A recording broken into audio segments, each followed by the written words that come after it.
Let's go. Hi, you guys. Oh my gosh, so excited. Welcome to Doing Relationship Right. Finally. We're supposed to Finally. say it together. Oh, yeah, you're supposed to say, doing relationship right. Finally. Finally. Right. Finally. We practice too. Yeah, we didn't get it right. But that's okay. That's what it's all about. Practicing, doing it over and over and over again until you get it right. Correct. It's never gonna be perfect, but you have to keep doing it.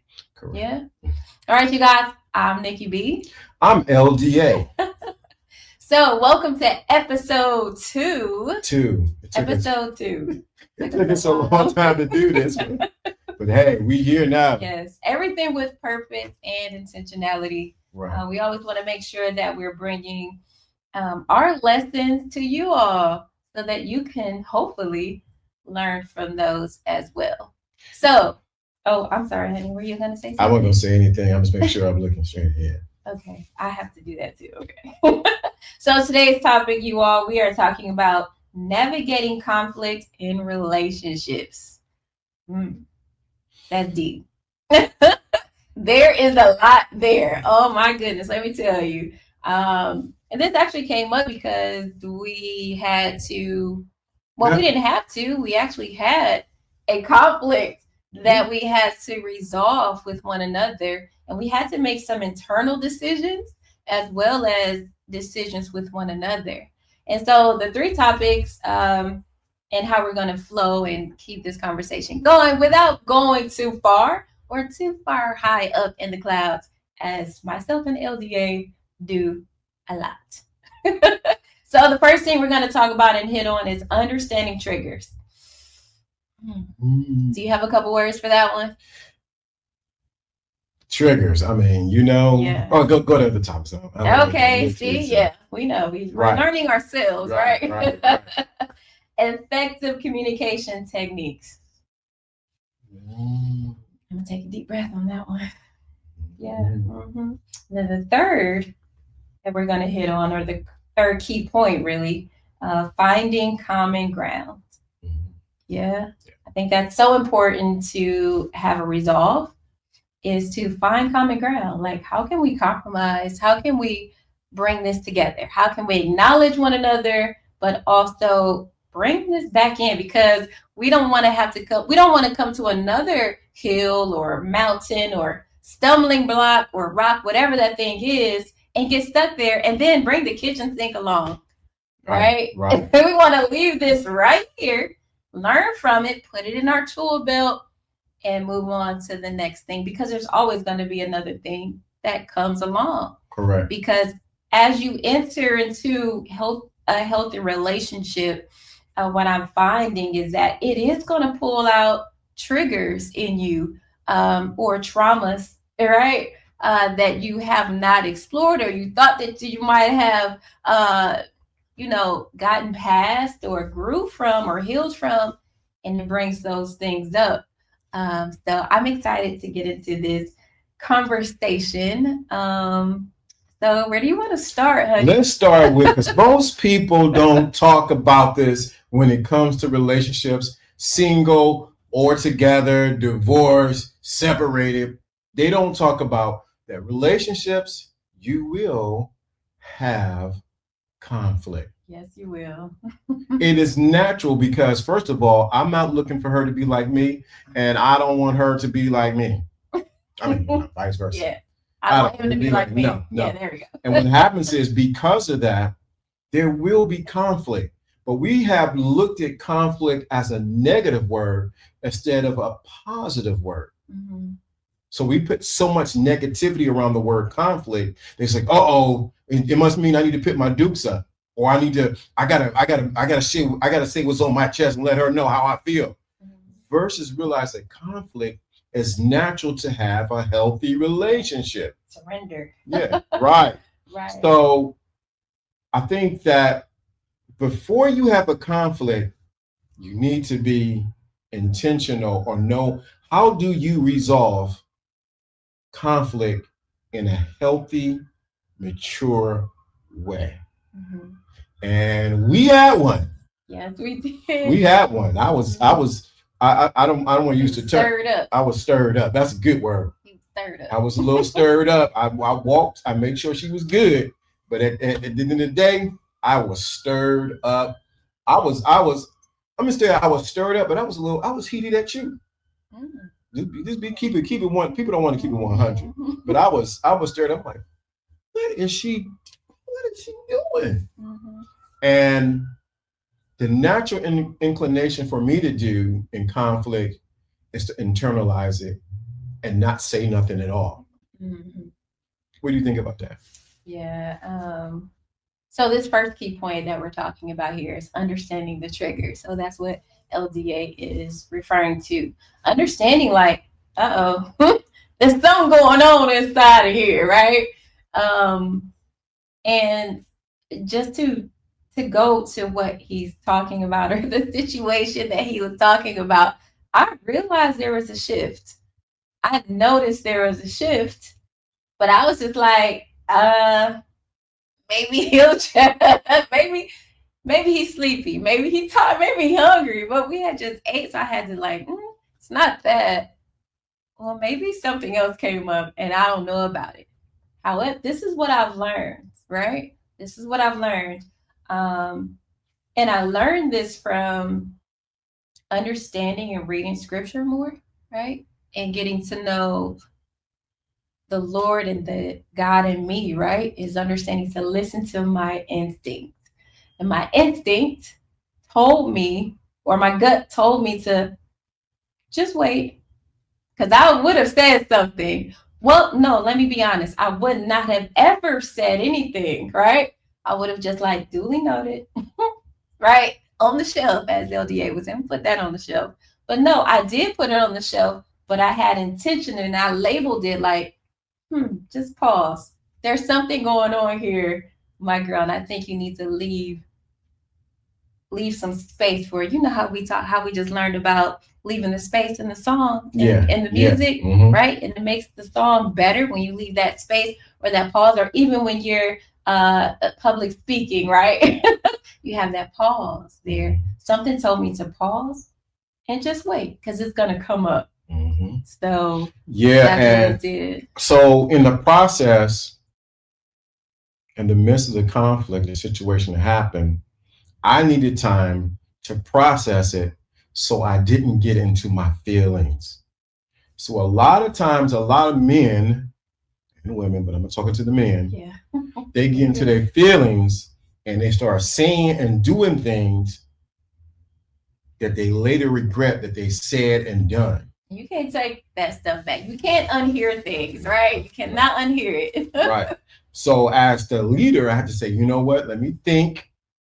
Let me walk in the rain a little bit. It was raining a little bit. And I said, let me process what I am feeling and what I'm thinking on the inside of me. And we got back to the house.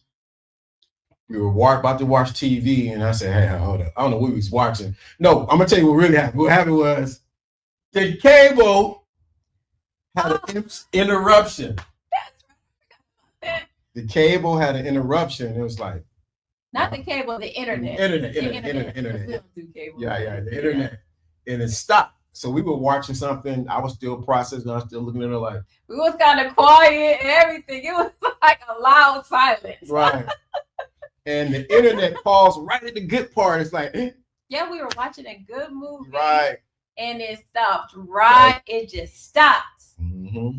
We looked at each other like, And he was like, the internet went out. And I still heard that thing. But it looked like it went out, showing me the thing, try to connect with me. I was like, I was like, oh, for real?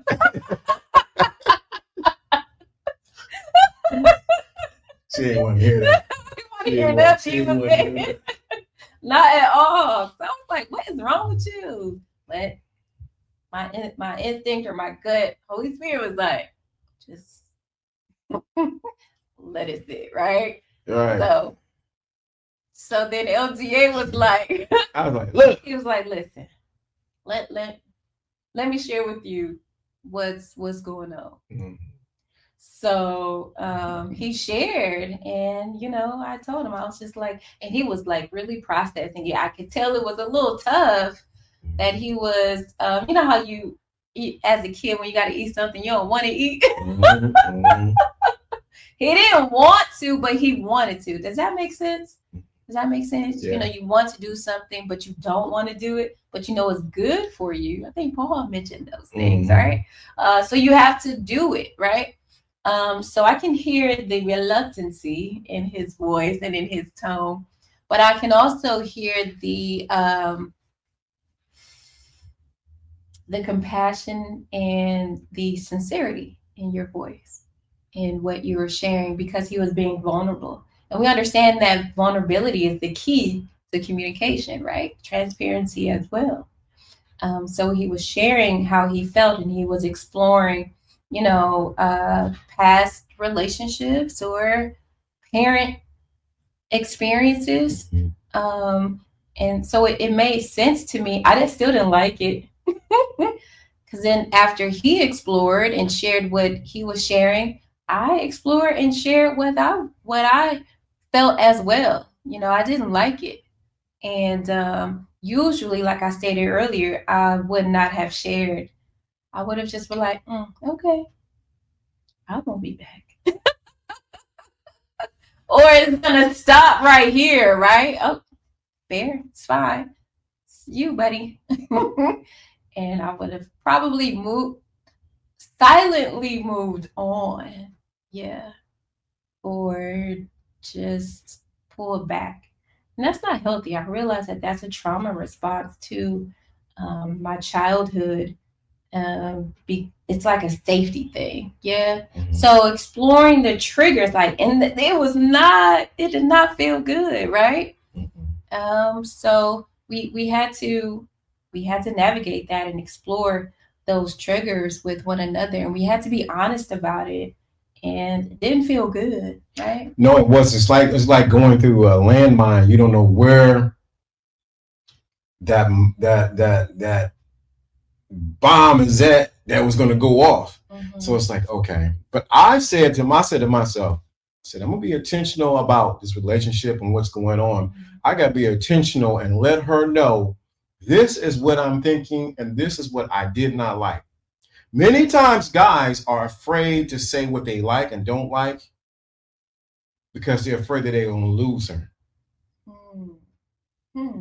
And so what happened is they end up side chicking it or going somewhere else to explore what was going on. I said, no, that's not the case here. I'm explaining to her exactly what I felt, what I thought, how I did not like the situation, and let's talk it out. Now, was it easy? It was not easy because I didn't know what she was going to say. I didn't know what she was going to do, but I said, I don't care. That's how I was. You had to honor you and your feelings. Correct. In that moment. And once you did that, it was that what you felt for yourself was extended or expressed to me. And I was able to not only honor myself, because you're a leader, right? So you're leading. So I had to lead as well. He led by example, and I followed. I was like, okay, he's being open and honest. Well, he's being honest, open, and transparent, right? So I got to be hot too, right? So, and that's exactly what we did, and we understood in that moment that we're both really in this, right? And that unlocked a new level. Yeah, it did.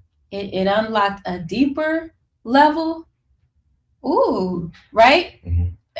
Who is this? Myron Golden, when he talks about, the more successful you are, or you want to be, you have to understand that you're going to go deeper as well as higher, right? That's because the roots need to get down under here. And when the roots are deep down under, right, under here, then the tree can reach higher. Correct. Their fruit can be much sweeter. So I'm glad to say that we explored that level there. So yeah. Yeah. That was the first key point, right? So effective communication techniques. Whew. Okay. So I think, right, no pun intended, what I'm about to say, to remove, or no, to have the I statements like, this is how I felt, right?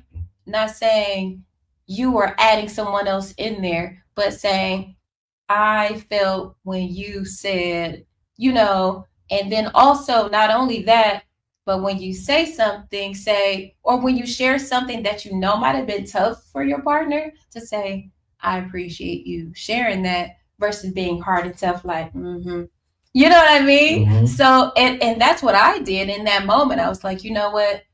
How am I going to respond? Because I don't want to react, because there have been reactive moments in past relationships that did not work well. Fire with fire. See, not good. Not good at all. Right. So in that moment, I was like, let me share how I feel, but also let him know that I appreciate him sharing his feelings and exploring and sharing that with me. Um, and I didn't want to take that away from you, and I didn't want to negate or belittle how you felt. So that leads to a good point. It's the importance of listening to the other person versus just responding to what they're saying. Because then it turns to a back and forth. Well, you didn't hear what I said. When I want to say this, I'm gonna go back and forth. So it was important that I felt and thought that you heard what was going on with me, because I was sharing from behind the veil. Now, if you did not respond in a way that I felt that was admirable, I would have closed the veil and shut it off. And it would have been that much more harder to go through that. Well, we wouldn't be talking with you all now, I don't think, if we had made it, if that would have happened. I think we would have been talking, but we would have still it would have been a longer process. Okay, I see what you're saying. Yeah, it would have been a longer process to actually say walk through this. But because it takes maturity and it takes a lot of learning to listen more. One of the key things I think for men, say what you need to say, step back and listen. You need to listen two kind of ways. I give three. You need to listen to what's being said, listen to what's not being said, listen to her body language. Many times women and people in general speak more with their bodies than they do with their words and what they're not saying. So I was able to tell by her body language, was she receptive to what I was talking about, or was she in the process of just or was she in the process? Were you in the process of processing what I talked about? Then I knew how to proceed on with communicating with you. Because I was looking at you, your body language, where she was like, where she would have been like, okay, whatever, like that. I would have been like, okay, let me step back a little bit, give her a little space, then dive back in there. Or maybe I say we need to talk about this a little later on. Another thing is sometimes it's important not to have that conversation inside of the home, but outside somewhere that's neutral, so no one feels threatened. Yeah, that's good. Or where no one feels like they're king or queen, right? And possibly, let me know if y'all have experienced this before. Well, it's my place, so you can leave. Or I'm going home. Right? And then you end up calling 2 seconds later, you get a card to have the whole conversation. Like, no, right? So what I've learned is in that moment is to actually delve into, feel the feelings, right? With yourself, feel the feelings, understand what's happening, read the room, read the body language, all those things. Leave pause if necessary, right? And if it's too high, the emotions are too high, like, honey, let's table this. Can we get back in 5 minutes? How about an hour? Right?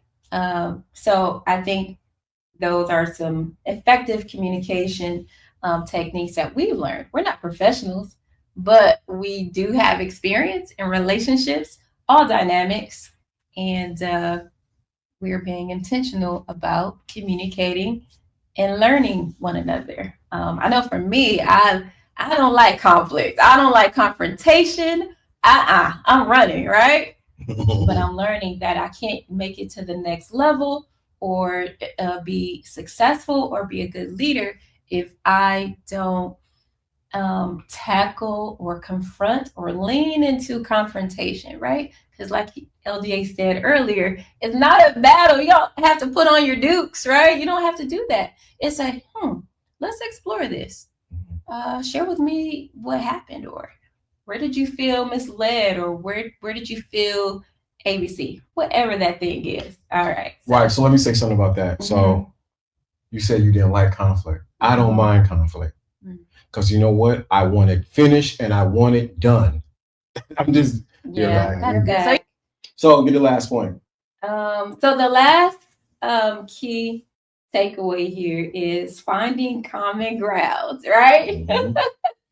So you want to emphasize the importance of compromise. Like, hey, I'm willing to compromise here and find common ground and understand where you are, understand where I am, and we find our way to the promised land, right? The land of milk and honey. Oh my gosh. So, yes, absolutely. So, compromise and collaboration. So, with the compromise, I think it's so important that when we say compromise, we do not mean that you lose your identity and who you are. We talked about that too. That was part of it. Yeah, you don't lose who you are, what you feel, what you thought. But you say, hey, how do we find a common ground to move forward? And I think it's important first, like I said, it's important that you realize that you do not lose your sense of self in the midst of compromise. A lot of people, right? A lot of people lose themselves in a sense of compromise. But the other side of it is, with the compromise, you realize it's not about me. It's about we. Yeah, because ego wants it to be all about me, right? And there's no room for ego in this relationship, in any relationship dynamic, business, right? Mother, father, son. There's no room for ego because it's really just gonna edge it out, right? Edge out the actual purity of the relationship. And you don't want that to taint that. So what we practice is solution, right? We want solutions. We want to resolve this. Like, how do we solve it?